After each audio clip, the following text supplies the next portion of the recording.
What's up, welcome back to Nowstalgia. Dave here with my top 10 K-pop songs of 2025. I listened to over 50 K-pop albums this year. Of course, most of those are on the shorter EP slash mini album side of things. K-pop doesn't release full-length albums all too often, but I listened to 50, full releases as well as numerous other random one-off singles and whatnot. And I'm going to go through my top 10 songs of the year. All of these songs are on projects that I did a full review of when it was released, so make sure you check that out if you're looking for a bit of a deeper dive on that project overall. I'm going to try and keep it brief here as we go through the 10 songs. I'll also mention some honorable mentions of mine, some songs that didn't quite make the cut at the end.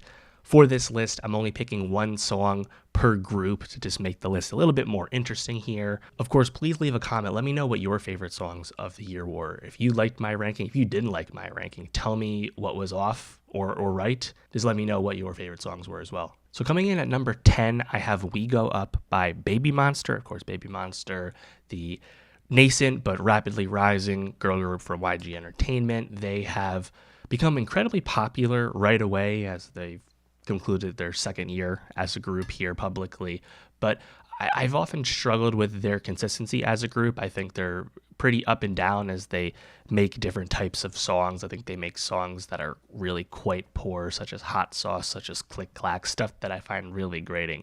But I've always been intrigued by Babymonster because I think the group overall is quite talented vocally, and I just think with better direction from the label, I think they would really take off and just make much better music than they're currently making. However, they did release a song this year that I really enjoyed, and that would be, of course, the title track, We Go Up. And the reason I like this song so much is it really puts the hip-hop bona fides of Babymonster on full display. I love the way the song starts right off with Ruka and Asa rapping. Of course, they're the rappers of the group. They have good flow, and when they're on a song that is a good match for them, I really enjoy listening to them as, hip hop within a K-pop song. I think they do a really good job at that. And I think energy-wise, this song is also just really enjoyable. I think all the other members make a really strong impression, and it's one of those kind of up-tempo bangers that I've really appreciated. Now, I'm not expecting Babymonster to continue to make very rap-forward stuff in the future, but if they do, I prefer it to be a song like this and not something like Click Clack, which is just really poor flow-wise. Number 9 for me is GOT7's Python. This is probably like the first really good K-pop track of the year, given the early release date this had. And for a while, I thought this was the best song that had come out, until more stuff did eventually release, of course. And GOT7, they, of course, occupy an interesting space in K-pop at this point because they are doing their own thing, independent, and they'll break off and do their own solo work, but they'll come together as a group, and they control that direction. And I think this song was just exactly what I'd want from a mature group like that. I think the vocal melodies of that pre-chorus and that chorus are just incredibly sticky, and the group's singing abilities are well established at this point. So I just found it really catchy and really smooth as well.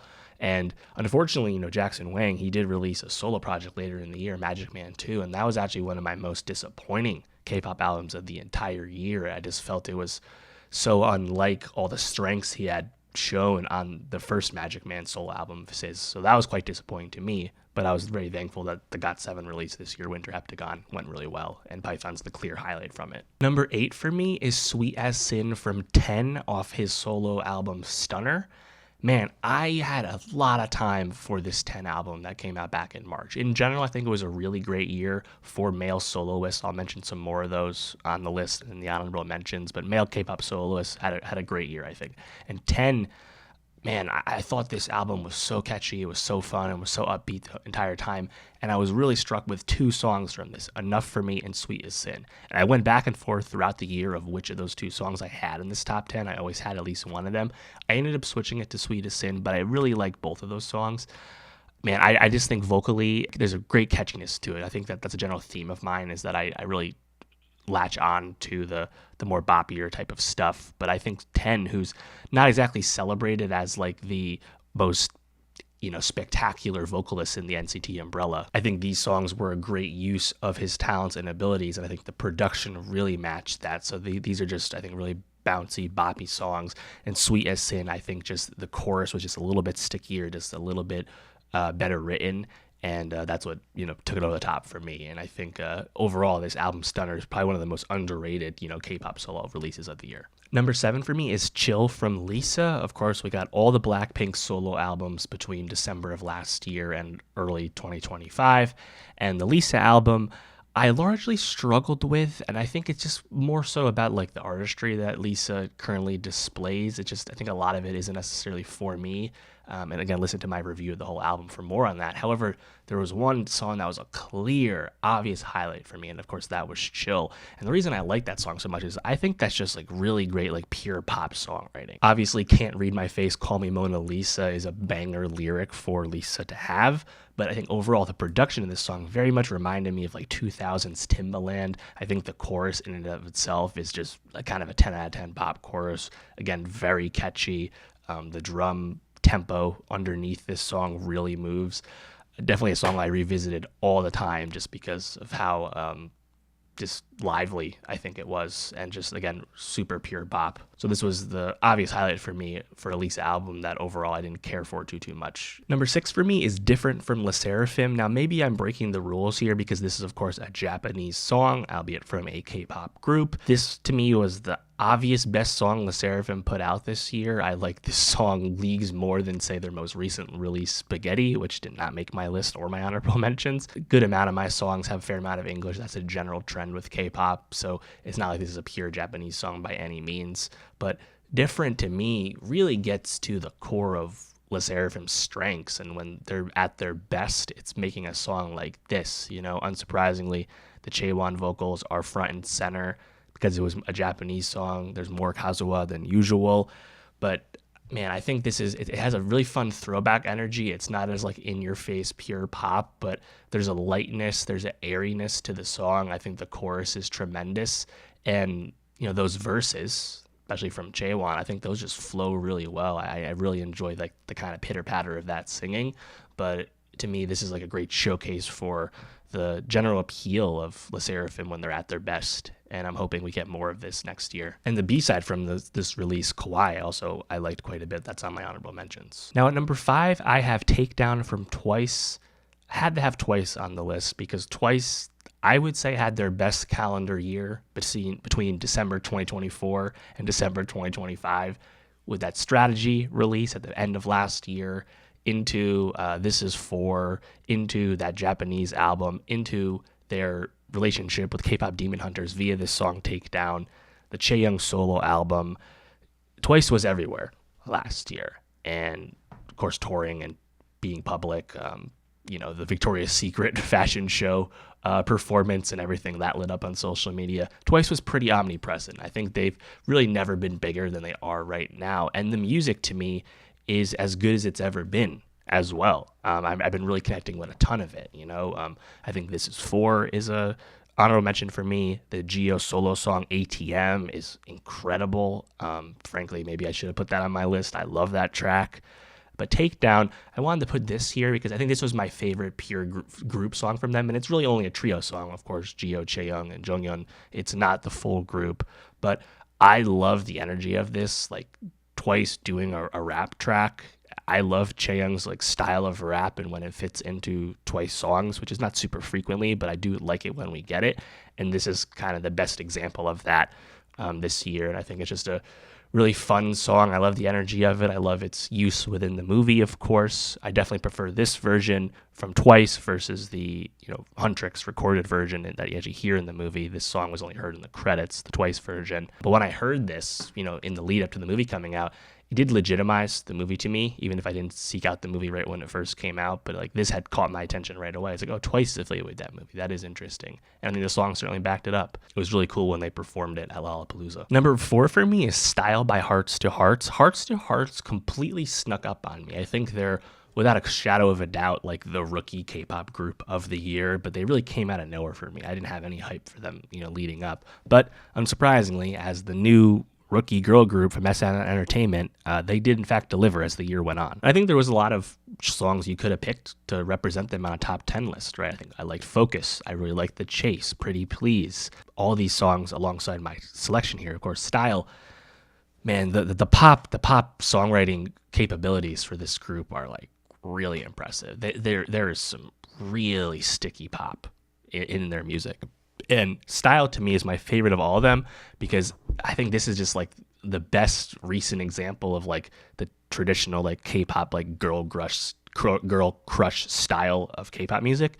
That's obviously become a bit played out, and a lot of the trends have been shifting kind of away from that sound, right? More in terms of the kind of ethereal, vibey, hype type of sound that, of course, is best exemplified by someone like New Jeans, right? Hearts to Hearts is not doing that, but man, I think like the writing here is just so hard to deny. I think these are just like really well constructed songs, and the energy level is there. The production really matches that. You know, vocally, they're not the most impressive group because they're not being asked to do too much vocally. This is more about like the whole package and construction of the song with how sticky it is, how those lyrics work, how those beats fit in. These are really easy songs to just have on repeat all the time, and Style is my favorite of them. Number 3 for me is Zen from Jennie. Now, Jennie had an amazing year in 2025. Her album Ruby, her debut solo album, will be on my top 10 albums list. There's a spoiler for you.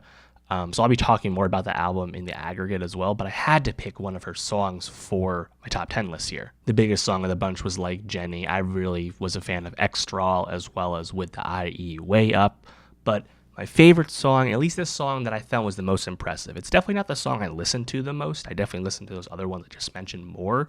But the song that most impressed me was, I believe it was the second single after Mantra, and that was Zen. And this song really knocked me out with a absolutely, I think, instant classic music video. Like, to me, it's the clear K-pop music video of the year, the rare uber conceptual K-pop video that's not super obvious and rote and similar in structure and set design to most K-pop music videos you get. The Zen video is not that. Very, very stylish, very out there, very sci-fi. It's really cool. But the song itself really knocked me out as like, oh, wait a minute, I might have a feeling of where this album's going to go. And that actually bore out with Ruby, where Jennie is invoking Rihanna, you know, and I think the chorus of this song, you know, the nobody lyric that she has, the way she gives you that line, it's like, oh, wow, this is Riri right now. And I never really expected Jennie to go down that route, but man, she crushed. And I think this song is a banger, but also very unique and very unlike a lot of other K-pop stuff. Now, again, this album is almost exclusively English. You know, I think Jennie made this album in LA a lot of the time. So it's like, is it like a pure K-pop album in the same way like was Rosé's solo album? Rosie, was that really a pure K-pop album? Not really. There's definitely a lot of Western influence on this. But K-pop star, you know, we'll take it. Number 2 for me is Ghost by Stray Kids. Of course, Stray Kids gave us their most recent album, Karma, earlier this year, which was a big highlight for me. Overall, I mean, Stray Kids has been near the top of my lists over the last few years. You know, I think they've had some of the best years in K-pop recently. I think they were my number 1 group of 2023. You know, I really liked S-Class that year, you know, and they had a strong year last year, but they really came roaring back in 2025. And I was really caught between 2 songs to pick from this album for my top 10. It was not the lead single, Ceremony, but it was actually Ghost and Halftime. To me, both those songs are like the best pure Stray Kids. Like, that is what's exciting about them as a group, how they function sonically as a group with several members. I think the choruses of both those songs are incredible. I think the production and energy level on those songs is tremendous. You know, I think Halftime in particular is incredibly underrated, and I almost picked it. But I ended up picking Ghost just because I think it's just a little bit tightly wound. I think it's just a little bit stronger of the writing package, but they're both really great tracks. Amidst the BTS hiatus, Stray Kids has more than stepped up and been a really exciting male group. And number 1 for me, this was really obvious ever since I heard this song in the middle of the year. My number 1 K-pop song of 2025 is Your Idol from K-pop Demon Hunters. Now, K-pop Demon Hunters being on my list is not inherently a surprise, and the most celebrated song from that film, the biggest song, the most successful one, the biggest chart topper of them all, was of course Golden, which is a very good song, of course. And there was tons of good songs, tons of songs you could have picked, tons of songs that really stuck around on the charts and made this a incredibly impressive and unforeseen phenomenon, right? What it sounds like, Free, Golden, how it's done. But to me, Your Idol was that song. And of course, this song was co-written by EJ, but not performed by her. This was performed by Andrew Choi, the voice of Gino in the movie, alongside some of the other guys who, voiced the rest of the Saja boys. And I really like this song because it has, I think, just a really fun kind of throwback energy to it. I find the hauntingness, I find the group chant vocals, I find those group vocal harmonies. All that is really catchy. I think it's a song that worked incredibly well in the context of the movie. Like the scene when you hear this song, excels. But it's just a really easy song to revisit. It's a really catchy song on its own merits, and that's why I found myself going back to it all the time. It was, in fact, my number one most played song of 2025. If you can compare this to a more traditional K-pop song, I think a lot of the kind of chanty chorus vocals that you get on Your Idol, very reminiscent of EXO's Mama from, several years ago at this point. I would love to hear more of this type of stuff in the future. Now, as I said, my list is, one artist per, entry here. I do have 2 K-pop Demon Hunter songs on my list, but I felt I could get away with that because I was representing Twice via Takedown and then representing K-pop Demon Hunters via Your Idol. So I'm happy with that. So that's my top 10. We'll get into my honorable mentions in just a second. And just the recap here are my top 10 K-pop songs of 2025. Number 10, We Go Up by Babymonster. Number 9, Python by GOT7. Number 8, Sweet as Sin by 10. Number 7, Chill by Lisa. Number 6, Different by Le Seraphim. Number 5, Takedown by Twice. Number 4, Style by Hearts to Hearts. Number 3, Zen by Jennie. Number 2, Ghost by Stray Kids. And my number 1 K-pop song of 2025, Your Idol by K-pop Demon Hunters. Leave a comment, let me know what your favorite songs of the year were. And of course, now let's just jump into some of those honorable mentions here. I mentioned some of these, but K-pop Demon Hunters, shout out basically all the songs. They all were really well. I like Soda Pop a bunch. Heart to Heart, I already mentioned Pretty Please, and The Chase, I like those. Geo, ATM, solo track, love that. Wavy, liked big bands, big fan of them. Looking forward to more Wavy in the future. Rose, I enjoyed Messy from the F1 soundtrack. I thought that was pretty fun. Mark, that solo album, very strong. I liked Fraxia and Raincouver the most. From Chaeyoung, I found Shoot very sticky, very catchy. Chungha, I like Stress. IVE, I like XOXZ. And Heartbeats as well. I mentioned Stray Kids Halftime. AT's Lemon Drop. That was one of my toughest cuts. Really catchy song. I listened to that one a ton. Also like their song Masterpiece. I liked Hunter from Key. I mentioned Le Seraphim's Kawaii. Twice, I also really enjoyed Right Hand Girl a ton. And Hypen's Outside I thought was quite good. Burnin' Up from Meow I liked quite a bit. They showed me, I think, a lot this year. Looking forward to hearing their continued growth next year. 17, I really like Bad Influence, and I also like from 17 Mingyu's solo song Shake It Off. Baekhyun, I thought No Problem was really good. I mentioned 10 Sweet as Sin as my choice, and then Enough for Me was my tough cut. Karina from aespa, I loved her solo track Good Stuff this year. 2 banger solo tracks in back-to-back years between this and Up from last year. So really good stuff. In terms of my most disappointing K-pop albums of the year, I have 3 in particular that really stood out to me. Number 1 is aespa's Rich Man. And it pains me to say that because aespa was by far my number 1 K-pop act of 2024. I thought they were absolutely incredible with several releases throughout the year, both English and Japanese, that really hit solo stuff as well. They crush. And I thought Rich Man just really missed the mark and did not keep that momentum. Le Seraphim, Spaghetti, it's only like a single release, not the biggest deal, but I thought that was quite poor.